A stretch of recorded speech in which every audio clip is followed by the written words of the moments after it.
Hello everyone, my name is Aman Kumar and बेटा देखो previous lecture में हम इसी टॉपिक को डिस्कस किया था मैंने। अभी इसको मैं आगे बढ़ा रहा हूँ। टॉपिक है अपना that is the magnetic moment of two magnets of unequal size और मासेस। दो मैग्नेट्स हैं, देयर आर टू मैग्नेट्स, उनका साइज और मास दोनों अनइक्वल है। देखो मैंने यहाँ दिखा रखा है आपका, एक मैग्नेट ए है एंड दूसरा मैग्नेट बी है। M1 और M2 will be the magnetic dipole moment या magnetic moment of A and B both magnets के। M1 and M2 दोनों मैग्नेटिक मोमेंट्स रहेंगे अलग अलग दोनों बार मैग्नेट्स के। और एक बात यहाँ देखिए, साउथ पोल बी मैग्नेट का और साउथ पोल ए मैग्नेट का दोनों एक लाइन में अलाइन कर रहे हैं। सिमिलरली नॉर्थ नॉर्थ अलाइन कर रहे हैं। अब एक बात और ध्यान दीजिए, जो मैंने आपको एक राउंड सर्कल दिखाया है, ये मैंने इसको थ्रेड की हेल्प से ए और बी को कंबाइन किया हुआ है, बाइंड अप कर रखा है, बांध रखा है। किस लिए? क्योंकि अट्रैक्शन या रिपल्शन जैसा भी फोर्स है उसको ओवरकम करने के लिए, आपके दोनों मैग्नेट्स के बीच में जो भी फोर्स लगेगा उसको कंट्रोल करने के लिए थ्रेड की हेल्प से इसको टाई अप कर रखा है, बांध रखा है। ठीक है, अभी देखो हम इसको आगे डिस्कस करते हैं। फर्स्ट ऑफ ऑल हम क्या करेंगे, moment of inertia, moment of inertia और मैग्नेटिक मोमेंट, ये दो टर्म्स लेके चलेंगे। किस फॉर्म में? In the form of combination of both magnets. A और बी जो मैग्नेट आपके कंबाइन होंगे उस duration moment of inertia that is MOI, और सेकंड वन इज द आपका मैग्नेटिक मोमेंट ऑफ कॉम्बिनेशन। क्या रहेगा?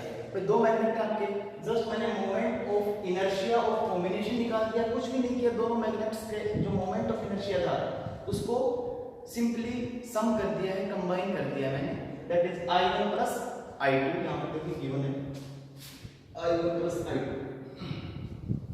Similarly the magnetic moment of combination की अगर मैं बात करता हूं तो दोनों मैग्नेट्स का M1 और M2 मैग्नेटिक मोमेंट था, उसको कंबाइन करके देखिए सामने M1 प्लस M2। कॉम्बिनेशन क्या क्या आ चुका आपके पास? आपका MOI that is the moment of inertia और मैग्नेटिक मोमेंट कैपिटल M, दोनों कॉम्बिनेशन फॉर्म में आपके आ चुके हैं। ठीक है, अब आपको पढ़ा होगा बेटा, देखो अगर टाइम पीरियड की बात करता हूं मैं, टाइम पीरियड आपको निकालना हो तो सबसे पहले जब आपकी यही पोजीशन है S और N की, और सिमिलरली आपका बड़ा मैग्नेट है S और N की, पोजीशन मैंने डिस्टर्ब नहीं की है, इस दौरान T1 is the time period of combination रहेगा। तो जैसे T1 टाइम पीरियड का पहले एक्सप्रेशन निकाल चुके हैं, वहां पर यहाँ पर ऊपर ओनली I था मोमेंट ऑफ इनर्शिया, यहाँ कॉम्बिनेशन का फॉर्म है तो जस्ट सम होके आ गए यहाँ पर। तो यहाँ पर क्या रहेगा, T1 is equal to 2 pi under the root I1 plus I2, just moment of inertia sum कर रखा है, कॉम्बिनेशन कर रखा है, और ऐसे मैग्नेटिक मोमेंट को कंबाइन कर दिया है और मल्टीप्लाई किसे कर दिया, horizontal component of magnetic field that is DH। ठीक है, अब आपको क्या करना है, दूसरा देखो मैंने क्या किया है कि अब इन दोनों मैग्नेट्स का पोजीशन भी चेंज कर देते हैं, पोलैरिटी में चेंज आ जाएगा, आपको पता है। और जैसे अगर पोलैरिटी में चेंज आएगा तो आपको इतना भी पता है जो magnetic moment is a vector quantity. अगर मैग्नेटिक मोमेंट वेक्टर क्वांटिटी है तो उसकी डायरेक्शन में चेंज आएगा, डायरेक्शन में चेंज आएगा तो साइन चेंज हो जाएगा। यहाँ पर जहां पर यहाँ प्लस था तो यहाँ पर क्या जाएगा माइनस। और जो आपका मोमेंट ऑफ इनर्शिया है स्केलर क्वांटिटी है, इसमें किसी टाइप का कोई चेंजमेंट नहीं आएगा। तो मैं इसको लिख दिया है, देखिए मोमेंट ऑफ इनर्शिया कब, after change the polarity. Polarity change करने के बाद अगर मैं मोमेंट ऑफ इनर्शिया और मैग्नेटिक मोमेंट की बात करता हूं तो मैग्नेटिक मोमेंट ऑफ कॉम्बिनेशन निकाला, नेगेटिव साइन आ चुका आपका, समझ गए ना, वेक्टर क्वांटिटी, डायरेक्शन चेंज हो जाएगी। सिमिलरली अगर मैं मोमेंट ऑफ इनर्शिया की बात करता हूं there will be no any change and I1 and I2 just combine कर दिए, सम कर दिया, सिंपली सम किया है। सिमिलरली यहां पर T1 निकाला टाइम पीरियड, अब आप T2 टाइम पीरियड निकाल दो कॉम्बिनेशन का पोलैरिटी चेंज करने के बाद। T2 is the time period when we have changed the polarity, polarity change करने के बाद जैसे T2 निकालोगे तो T2 के लिए सेम, T1 की जगह T2 आ गया, 2 pi as it is है, I1 plus I2 as it is है, डायरेक्शन के कारण M1 minus M2 आ जाएगा।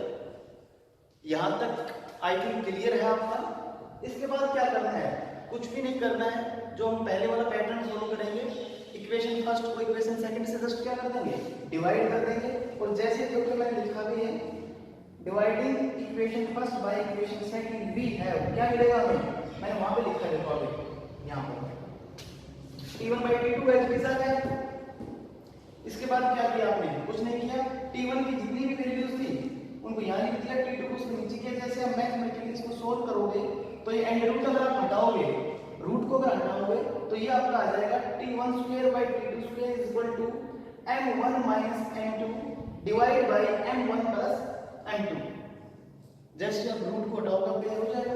अब इसको और आगे सोल्व करो तो सोल्व कैसे करोगे, इसको ऐसे क्रॉस मल्टीप्लाई करोगे और जैसे क्रॉस मल्टीप्लाई करोगे तो आप देखोगे इसको सोल्व करने के बाद क्या आएगा, नजदीक सोल्व करोगे तो ये आएगा आपका expression M2 by M1 is equal to T2 square minus T1 square and that is divided by T1 square plus T2 का square। यहाँ पर आप T1 और T2 की वैल्यू को जैसे पुट करोगे, टाइम पीरियड के वैल्यू को पुट करोगे, यहाँ पर आपका मैग्नेटिक मोमेंट का रेशियो आ जाएगा M1 और M2 का, M1 और M2 का दोनों मैग्नेट्स का मैग्नेटिक मोमेंट आ जाएगा। यहाँ से आप निकाल सकते हैं क्या, मैग्नेटिक मोमेंट किन्हीं भी दो मैग्नेट्स का जो equal in unequal in size और मास है। कोई भी दो मैग्नेट्स जिनका साइज और मास अनइक्वल है उसका अगर आपको रेशियो निकालना है, कुछ भी नहीं करना है, एक बार पोलैरिटी चेंज करेंगे, वो टर्निंग पॉइंट टेस्टिंग पॉइंट है। जैसे पोलैरिटी चेंज करेंगे तो बस आपको वहां पर इतना याद रखना है कि जो मैग्नेटिक मोमेंट होगा ना उसका साइन चेंज हो जाएगा। इसके अलावा जो पीछे का जितना भी है सारा पार्ट वो एज इट इज रहने वाला है। इक्वेशन में T1 और T2, T1 बिफोर पोलैरिटी और T2 आफ्टर पोलैरिटी, दोनों इक्वेशंस को डिवाइड कर देंगे और डिवाइड करने के बाद जो आपके सामने आएगा लास्ट फाइनल रिजल्ट वो आपका ये रहेगा। यहाँ पर T1 और T2 की वैल्यू जैसे रखोगे तो मैग्नेटिक मोमेंट M1 और M2 का रेशियो आपके पास आ जाएगा। ये सब कुछ था भाई आपका magnetic moment of two magnets जो अनइक्वल साइज और मास से है। प्रीवियस लेक्चर से स्टार्ट करते हैं। प्रीवियस लेक्चर में हम डिस्कस कर रहे थे मैग्नेटिक डाइपोल के बारे में, हमने डिस्कस किया था। उसके बाद जो अपना आज का टॉपिक रहेगा atom as a magnetic dipole.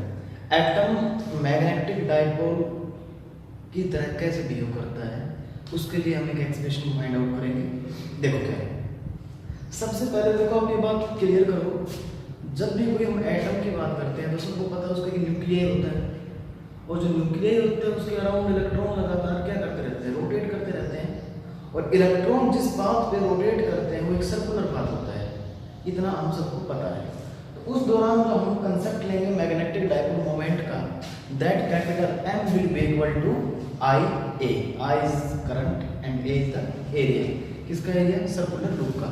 तो देखो अगर आपका इलेक्ट्रॉन किसी सर्कुलर लूप में लगातार रिवॉल्व कर रहा है कंटिन्यू, तो ऑब्वियस बात है वो जो सर्कुलर लूप है आपका वो कौन सा केस बनेगा, नॉर्थ पोल और साउथ पोल। जो पोलैरिटी वाला हम डिस्कस किया था ना, सर्कुलर लूप को हम डिस्कस कर चुके हैं। ऊपर वाला है जो आपका फेस रहेगा, उसमें अगर इलेक्ट्रॉन एंटी क्लॉकवाइज है तो करंट की डायरेक्शन किधर होगी, क्लॉकवाइज होगी, अपोजिट होगी।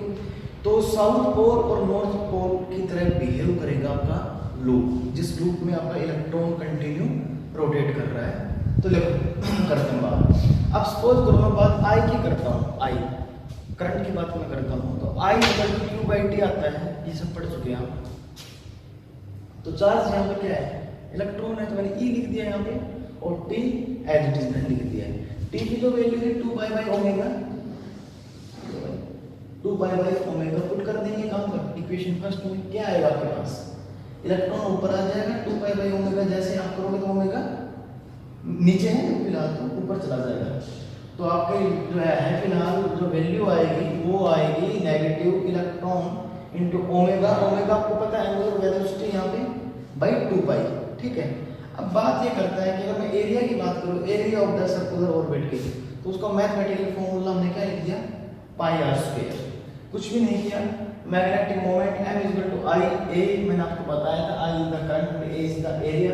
दोनों वैल्यूज आपके पास I की भी है, A की भी। I की वैल्यू आपकी ये और A आपका पाई आर स्क्वायर है। जैसे आप पुट करोगे इस वैल्यू को तो आपकी ये देखो इधर से उठाओ तो आपका क्या आ जाएगा, I क्या है इधर देखो, सेम मैंने यहाँ पे रख दिया है, इनटू में मैंने एरिया से मल्टीप्लाई कर दिया, इसके अलावा कुछ नहीं किया है। तो अब आप आगे देखिए, जैसे मैग्नेटिक डाइपोल मोमेंट की अगर मैं बात करता हूँ, मैग्नेटिक मोमेंट की बात करता हूँ, तो ये आपका आ गया 1/2 E ओमेगा R स्क्वायर।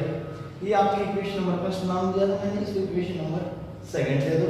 अब क्या होगा, अब देखो आप आगे, अब बोलता है according to Bohr only those electrons orbit are allowed, किसके लिए, फॉर द, जिनका एंगुलर मोमेंटम की जो वैल्यू होगी अकॉर्डिंग टू फोर्स वैल्यू उसकी ये होनी चाहिए, ये पढ़ चुके हैं पहले, mvr is equal to nh/2 ठीक है, n 1 2 3 अब कुछ तो कुछ भी हो सकता है।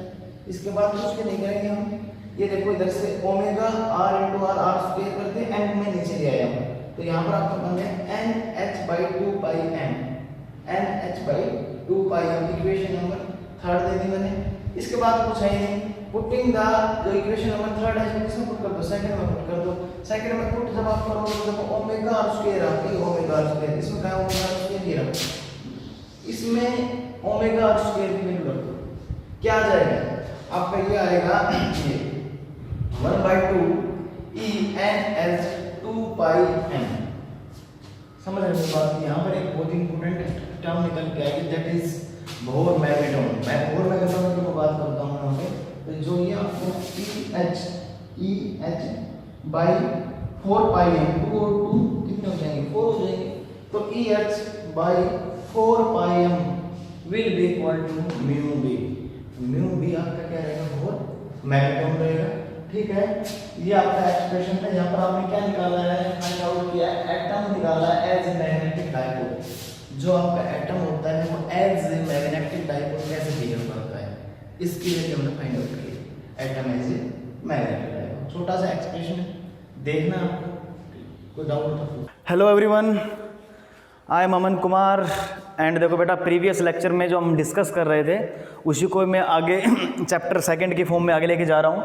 और देखो इसमें हम सबसे पहले डिस्कस करेंगे, देखो कोई भी चार्ज पार्टिकल है अगर वो किसी मैग्नेटिक फील्ड में एंटर करता है तो उस ड्यूरेशन उस पर क्या क्या फोर्स वर्क करेंगे, और ये आप शायद पहले भी कर चुके हैं डेरिवेशंस, आप उसको रिमाइंड भी कर सकते हैं कि force acting on a charge particle when it moves in a uniform magnetic field.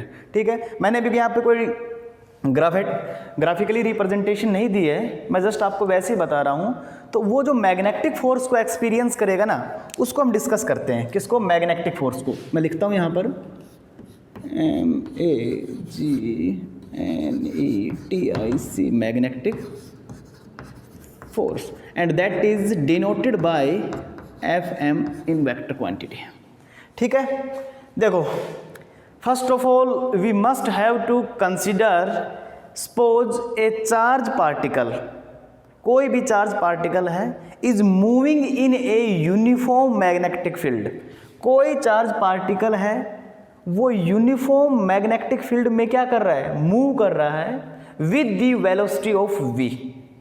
v उसकी वेलोसिटी हमने कंसीडर की है स्टार्टिंग में, and b is the magnetic field या मैग्नेटिक फील्ड इंटेंसिटी जहां पर वो मूव कर रहा है। ये बिल्कुल माइंड में क्लियर कर लो आप, जो आपका चार्ज पार्टिकल है वो आपका यूनिफॉर्म वेलोसिटी से मूव कर रहा है, यूनिफॉर्म से, और यूनिफॉर्म ही मैग्नेटिक फील्ड है। ओके, अब आप एक बात देखिए, जो आपका चार्ज पार्टिकल रहेगा वो जो फोर्स एक्सपीरियंस करेगा, द चार्ज पार्टिकल, जो आपका चार्ज पार्टिकल है, एक्सपीरियंस एनी फोर्स या experience a special type of force, that force is known as magnetic force and that is denoted by this letter FM, F for the force and M for the magnetic field. अब हम बात करते हैं कि जो वो magnetic force रहेगा वो किन किन फैक्टर्स पर डिपेंड करेगा, उनके बारे में देखो एक बार आप। जो आपका मैग्नेटिक फोर्स है वो यहाँ पर डायरेक्टली प्रोपोर्शनल रहेगा जो आपका अमाउंट ऑफ चार्ज है, जो चार्ज आपका कितने अमाउंट को कैरी कर रहा है, चाहे वो पॉजिटिव हो चाहे वो नेगेटिव हो, उसके डायरेक्टली प्रोपोर्शनल रहेगा। सिमिलरली किसके डायरेक्टली प्रोपोर्शनल रहेगा, मैग्नेटिक फील्ड इंटेंसिटी के डायरेक्टली प्रोपोर्शनल रहेगा। क्या, आपका मैग्नेटिक फोर्स। इसी तरह जो आपका मैग्नेटिक फोर्स रहेगा वो जो vertical component of the velocity charge particle की जो वेलोसिटी का वर्टिकल कंपोनेंट है, that is v sin theta, उसके भी डायरेक्टली प्रोपोर्शनल रहेगा। Is it clear? यहाँ तक आई थिंक क्लियर होगा आपको।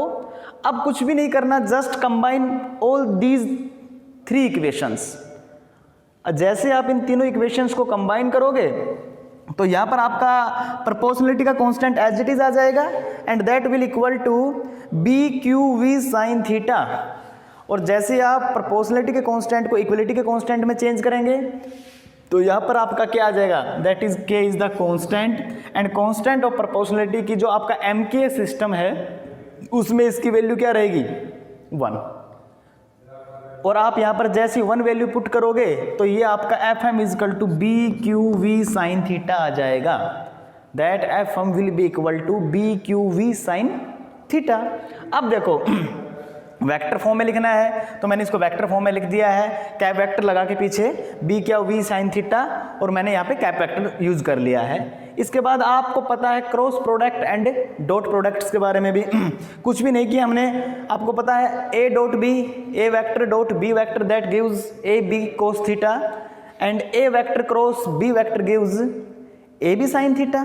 कुछ भी नहीं किया, वेक्टर फॉर्म में हमने क्रॉस प्रोडक्ट लगा दिया, क्यू आपका बाहर आ चुका है, that is V cross B, V cross B. अब वी क्रॉस बी आने के बाद, V vector cross B vector आने के बाद हम इसके कुछ स्पेशल केसेस को डिस्कस कर लेंगे कि जो आपका चार्ज पार्टिकल है वो किस पॉइंट पर मैक्सिमम फोर्स को एक्सपीरियंस करेगा।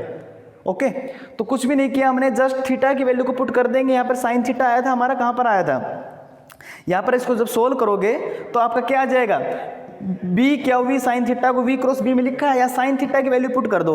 अगर आप साइन 0 रखते हो तो 0 रहता है। इट मीन्स जो आपका मैग्नेटिक फोर्स है, जो आपका चार्ज पार्टिकल एक्सपीरियंस करेगा, that will be 0। Similarly if we change the value of theta from 0 to 90 degree then it gives 1 and 1 पे आपका क्या आ जाएगा, जो मैग्नेटिक फोर्स है, दैट विल बी बी क्या वी। ओके दो स्पेशल केस लिए थे, यहाँ पर थीटा एक बार 0 लिया है, 2 बार हमने 90 डिग्री लिया है। उसके बाद दोनों जगह पर जो फोर्स एक्सपीरियंस करेगा आपका चार्ज पार्टिकल, उसकी वैल्यूज को हमने रख दिया है। अब बात ये आती है कि सर डायरेक्शंस को कैसे फाइंड आउट करेंगे। तो आप 10th में भी रीड कर चुके हैं फ्लेमिंग लेफ्ट हैंड रूल। क्या मैं यहाँ लिखता हूँ, Fleming's left hand rule. Fleming left hand rule के अकॉर्डिंग आप जैसे यूज करोगे तो एक साइड आपका मैग्नेटिक फील्ड आ जाएगा, मैग्नेटिक फोर्स आ जाएगा, और जो आपका पार्टिकल का जो वेलोसिटी कंपोनेंट है, जैसे वो कर्व फिंगर में मूव कर रहा है, that is V sine theta. इन तीनों की आपकी डायरेक्शन फाइंड आउट हो जाएगी according to Fleming's left hand rule. But I think clear होगा ये, magnetic force on a charge particle in a uniform magnetic field. Thank. यहाँ पे हमने कुछ भी नहीं किया है, एफ एम की वैल्यू को पुट कर दिया, क्या प्लस क्या V vector cross B vector. यहां से आपको साफ दिख रहा है ये जो आपकी क्यू फैक्टर है ये कॉमन आ जाएगा बाहर। जैसे क्यू आपका कॉमन आया है तो अंदर आपकी इलेक्ट्रिक फील्ड बच गया E plus v cross B that gives Lorentz force. ये सिंपल सा मेरा डेरिवेशन था, इसको देखना, न्यूमेरिकल्स को डिस्कस करना इस पर। Okay thank you.